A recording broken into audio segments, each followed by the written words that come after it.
तरीके से लोकतांत्रिक तरीके से इसका अभियान शुरू हो वो होना चाहिए, लेकिन ये जो गुलामी का नाम है ये खत्म होना चाहिए और इसका जो पौराणिक नाम है जमदग्निपुरम, मुझे लगता है वापस पुनः इसको बहाल होना चाहिए। आप सहमत हैं कि नहीं? जरा पर जोरदार उठाइए एक बार।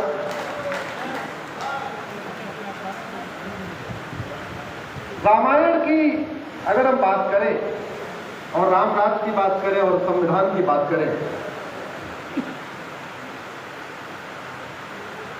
एक चौपाई जो मुझे बहुत पसंद आती है उत्तरकांड की, सब नर करहि परस्पर प्रीति चलहि स्वधर्म निरत सुत नीति, अल्प मृत्यु नहीं कौनो पीरा सब सुंदर सब विरत। अगर इस दो चौपाई को देखें तो वास्तव में संविधान का सार है, संविधान का सार यही संविधान भी कहता है।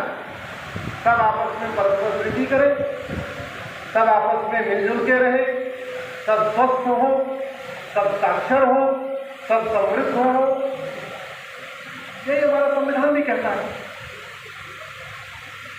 लेकिन आप जरा देखिए पुरानी जो रामराज्य की बात, जिस रामराज्य की हम चर्चा करते हैं और जो संविधान हमारा चाहता है, अलग अलग होती है कि नहीं होती है? शिक्षक और शिक्षा मंत्री का बच्चा एक साथ पढ़ता है क्या? क्लर्क और कलेक्टर का बच्चा एक साथ पढ़ता है क्या? जरा जोर से बोलिए, पढ़ता है? लेकिन रामराज में पढ़ते थे, लेकिन रामराज में पढ़ते थे और हमारा संविधान भी यही कहता है। संविधान मतलब समान विधान, मतलब सम्यक विधान।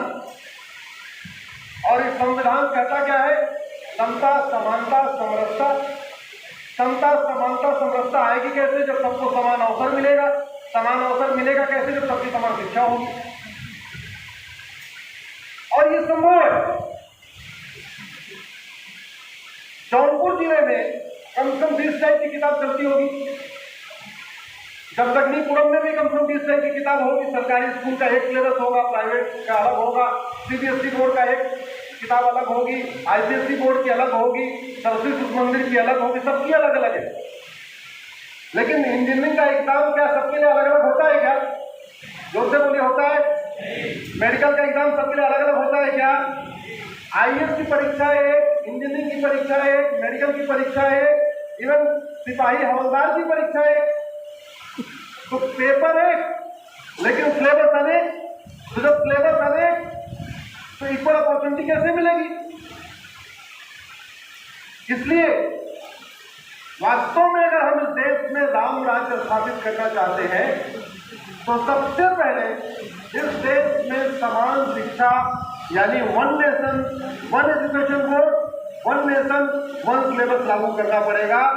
गरीब अमीर की किताब एक हो, क्लर्क कलेक्टर के बच्चे की किताब एक हो, मंत्री संतरी के बच्चे की एक किताब हो, अगड़े पिछड़े के बच्चे की एक किताब हो।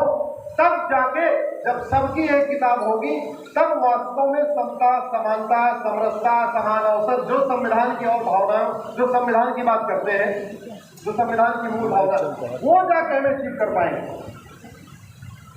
अनफॉर्चुनेटली सुबह से लेकर शाम तक संविधान किया कि नहीं किया? इस देश में अगर राम राज्य स्थापित करना है तो सबसे पहले ये जो एक कानून है, शिक्षा अधिकार कानून, जिसको कहते हैं राइट टू एजुकेशन, उसको हमें इक्वल वर्ड जोड़ के समान शिक्षा अधिकार बनाना पड़ेगा। जो नहीं राइट टू एजुकेशन को राइट टू इक्वल एजुकेशन बनाना पड़ेगा। जो शिक्षा अधिकार कानून है उसको समान शिक्षा अधिकार कानून बनाना पड़ेगा। और इसके लिए बहुत आसान है, बहुत आसानी से हो सकता है। यहाँ सारे विद्वज्जन बैठे हुए हैं। Right to Education Act parliament ने बनाया, तो जिसने बनाया उसको अमेंड करने का भी अधिकार है। अगर राइट टू एजुकेशन हो सकता है तो राइट टू इक्वल एजुकेशन क्यों नहीं हो सकता? कोई इसका विरोध कर सकता है क्या? जरा बताइए, कोई विरोध करेगा क्या? और फायदा किसका होगा? गरीबों का। सबसे ज्यादा फायदा किसका होगा? दलितों का। तो ये समान शिक्षा इस देश की सबसे पहली रिक्वायरमेंट है। ये हमारा संविधान भी कहता है।